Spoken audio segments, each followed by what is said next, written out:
Promesse. Jeanne et Jean réclament leur conte de fées. Assurez-vous que jamais nous ne serons séparés. Un frémissement de la parole, les grains de sésame du silence, les paillettes d'or en pluie.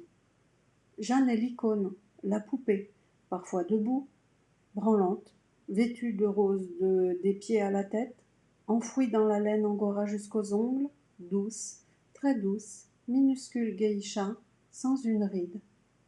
Elle est aveugle. Jean lui fait ingurgiter le chocolat au lait, ronronne 1000 encouragements. Les yeux myosotis de Jean ne tiennent plus le choc.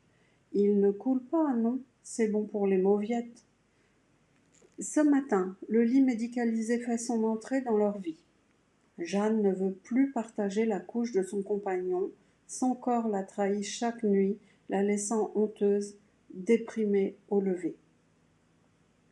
Jean, lui, désire encore s'endormir contre la chaleur de sa belle. Il le souhaite de toutes ses forces. Il encaisse mal. Prévoyant sa fin prochaine pour que son vieux mari n'ait pas trop de regrets, par amour, pour faciliter cet inéluctable passage, Jeanne s'est inventé une décision, celle de la confusion. La voici appelant son fidèle amant « papa ». Néanmoins, le temps de sa toilette, la toilette des morts. Répétant ses sempiternels cris d'enfançon. « Ne me tuez pas, ne me tuez pas !» Jean l'excuse. C'est sa maladie, ce n'est pas sa faute. Jeanne se dévêt, s'exhibe dès qu'un étranger franchit le seuil du logis. Pudique, Jean se précipite, la recouvre, réenfile les chaussons.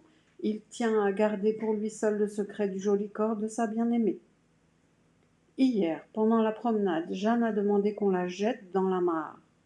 Tout ça, par amour, pour qu'il s'éloigne d'elle, quand il est encore temps. Jean résiste. C'est sa maladie, ce n'est pas sa faute. Aujourd'hui, la bourrasque fait rage. Il fait très froid dehors. Aux îles Marquises, il fait chaud, rétorque Jeanne. Jean se remémore à haute voix le très beau voyage de vacances. Une fois, il y a un demi-siècle. Lui, tu t'en souviens donc ? Elle, crénon, il manquerait plus que cela que j'ai oublié. On a fait l'amour, hein. Tu te rappelles ? Jean devient cramoisi, gêné jusqu'à la racine des cheveux blancs, baisse les yeux à ce propos inconvenant. D'une voix chaude, il répond « Oui, oui, je me souviens. »